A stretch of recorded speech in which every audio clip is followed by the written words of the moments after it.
గురజాల నియోజకవర్గంలోకి 300 కోట్ల రూపాయలతో పలు అభివృద్ధి కార్యక్రమాలకు మంత్రులు నారాయణ, గొట్టిపాటి రవి, ఎంపీ లావు శ్రీకృష్ణదేవరాయలు, ఎమ్మెల్యే ఎరపతినేని శ్రీనివాసరావు, జిల్లా కలెక్టర్ కృతికా శుక్లా చేతుల మీదుగా ప్రారంభించారు. ఈ సందర్భంగా మంత్రి పొంగూరు నారాయణ మాట్లాడుతూ 2014-19 తెలుగుదేశం ప్రభుత్వంలో మంజూరు చేసిన మున్సిపాలిటీ కార్యాలయం మరలా మా ప్రభుత్వంలోనే ప్రారంభించడం జరిగిందని చెప్పారు. వైసీపీ ప్రభుత్వంలో అనేక అవకతవకలు చేసి 10 లక్షల కోట్ల అప్పు చేసిందని విమర్శించారు. అలానే విద్యుత్ శాఖ మంత్రి గొట్టిపాటి రవి మాట్లాడుతూ వైసీపీ ప్రభుత్వానికి 1000 రూపాయల పెన్షన్ పెంచడానికి 5 ఏళ్లు పట్టిందని, కూటమి ప్రభుత్వం వచ్చిన వెంటనే పెన్షన్ పెంచడం జరిగిందన్నారు. కూటమి ప్రభుత్వం ఎంతో ముందు చూపుతో పల్నాడు జిల్లా అభివృద్ధికి 1000 కోట్ల నిధులు కేటాయిస్తుందని ఎంపీ లావు శ్రీకృష్ణదేవరాయలు, ఎమ్మెల్యే ఎరపతినేని శ్రీనివాసరావు చెప్పారు.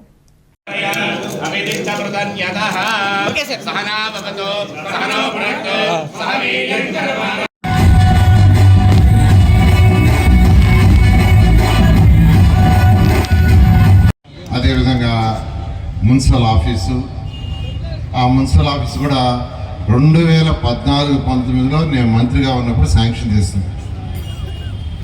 అటువంటి శాంక్షన్ చేసి మళ్ళీ తిరిగి ఈ ప్రభుత్వం వచ్చిన తర్వాత నా చేతుల మీదే అది ప్రారంభం కావడం నిజంగా చాలా ఆనందంగా ఉంది. అదేవిధంగా ఒక చక్కని ఫౌంటైన్, ఐలో పిడుగురాలనే ఒక చక్కటి ఫౌంటైన్ని ఏర్పాటు చేశారు. అంతేకాకుండా నేను ఈరోజు యాక్చువల్గా పిడుగురాలు అంటే కాగానే చాలా మార్పులు చూశాను.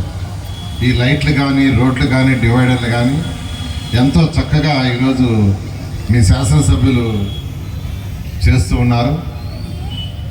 అయితే ఆయన ఈ మధ్య దాదాపు 2 నెలల నుంచి నువ్వు రావాలి మున్సిపాలిటీకి, పిడుగురాలకి రావాలి, పిడుగురాలని అడుగుతున్నారు. నేను ఎస్కేప్ అవుతుండా, నిజం చెప్పాలంటే నేను తప్పించుకుంటుండా. ఎందుకంటే ఇక్కడికి వస్తే డబ్బులు అడుగుతాడు. నా మీద ప్రేమ కాదు, మీ పిడుగురాల మీద ప్రేమ. అందుకని నేను పోస్ట్పోన్ చేస్తున్నా. అయితే ఈ మధ్య వదల్లా అడుచుకొచ్చున్నాడు, నువ్వు డేట్ ఇస్తే నేను పోతానండి పోనని. సరే, అయితే ఈరోజు యాక్చువల్గా వస్తానని చెప్పడం జరిగింది. ఈరోజు ఈ కార్యక్రమం తీసుకుంటే మున్సిపల్ ఆఫీస్కి 4,65,00,000తో చక్కగా, చాలా చక్కగా కట్టారు. చాలా బాగుంది. Really I'm appreciating. అదేవిధంగా ఐలో పిడుగురాళ్ళు అనేది ఒక 40 లక్షలతోనూ, అదేవిధంగా కొన్ని రోడ్స్, లైట్స్, డివైడర్స్ ఇవన్నీ కూడా మరొక 4,45,00,000తో మొత్తం 9,05,00,000తో డెవలప్ చేశారు.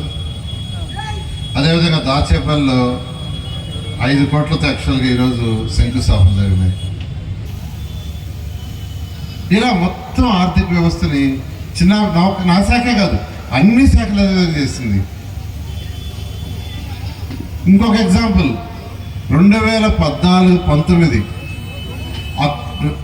ఫిబ్రవరి నెల, అంటే ఎలక్షన్స్ కరెక్ట్గా ముందు ఫిబ్రవరి నెలలో 5,550 కోట్లతో ఏషియన్ ఇన్ఫ్రాస్ట్రక్చర్ ఇన్వెస్ట్మెంట్ బ్యాంక్ అని ఒక ప్రాజెక్ట్ శాంక్షన్ చేశాం. 5,550 కోట్లు. దేనికంటే ఈ రాష్ట్రంలో ఉన్న ప్రతి ఒక్క ఇంటికి ట్యాప్ కనెక్షన్ ఇవ్వాలని, ప్రతి ఇంటికి ట్యాప్ కనెక్షన్ ఇవ్వాలని ముఖ్యమంత్రి గారు ఆదేశిస్తే 2019 ఫిబ్రవరిలో నేను శాంక్షన్ చేయించాను. దాంట్లో ఫస్ట్ ఇన్స్టాల్మెంట్ వాళ్ళు ఇచ్చారు. దానికి మ్యాచింగ్ ఇవ్వాలా. మ్యాచింగ్ గత ప్రభుత్వం ఇవ్వక ఆ 5,550 కోట్లు పోయింది, వదిలేశారు. గత ప్రభుత్వం ఎవరు వదల. మున్సిపల్ పట్టణాభివృద్ధి శాఖ మంత్రులు శ్రీ పొంగూరు నారాయణ గారు, అదేవిధంగా పెద్దలు, గౌరవనీయులు, చల్లని సూపు చూడబట్టి ఈ నియోజకవర్గం అభివృద్ధి పదాల్లో ముందుకెళ్తుందని చెప్పి కూడా తెలియజేసుకుంటూ మీకు ఒకసారి ధన్యవాదాలు తెలియజేస్తున్నాను.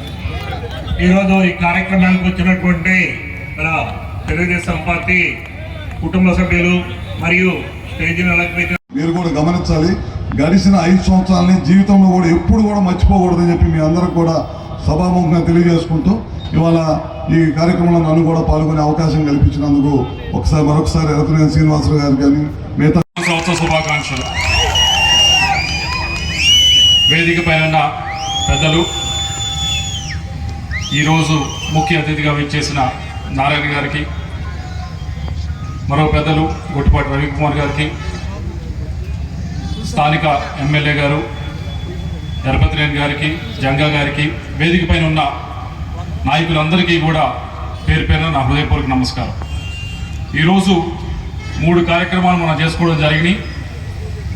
దానిలో మొదటిది ఎన్టీ రామారావు గారి విగ్రహావిష్కరణ, రెండవది మున్సిపల్ బిల్డింగ్ ఓపెన్ చేసుకోవడం, మూడవది ఫౌంటైన్ ఓపెన్ చేసుకోవడం. ఈ 3 కార్యక్రమాల్లో కూడా నాకు అత్యధికంగా నచ్చింది మనసుకి ఎన్టీ రామారావు గారి విగ్రహ ఆవిష్కరణ. ఆయన గురించి చాలానే చెప్తారు, అందరూ చాలామంది మాట్లాడుతూనే ఉంటారు. నేను కొత్తగా చెప్పాల్సిన అవసరం లేదు. ఎన్టీ రామారావు గారు చేశారు, దాంట్లో కొద్ది గొప్ప అంత చేయలేకపోయినా మనం కూడా చేయాలనేది ఇందాక చెప్తూ ఉన్నారు. క్యాపిటల్ గురించి అడుగుతూ ఉన్నారు రాజశేఖర రెడ్డి గారు. ఈ మధ్య చాలామంది మాట్లాడుతూ ఉన్నారు దాని గురించి, అదేదో రివర్ బేసిన్లో ఉందని, ఇంకోటి ఉందని. రాష్ట్రానికి అభివృద్ధి చేయడానికి ఈ ప్రాంతంలో, ఈ రాష్ట్రం విడిపోయిన తర్వాత క్యాపిటల్ లేకుండా ఉన్నదాన్ని అభివృద్ధి చేయడానికి అంతమంది ముందుకు వచ్చి ఇందాక చెప్పాను కదా, 4 కాదు 33,000 ఎకరాలు ఇవ్వడానికి ముందుకు వచ్చి అందరూ చేయడం జరిగింది.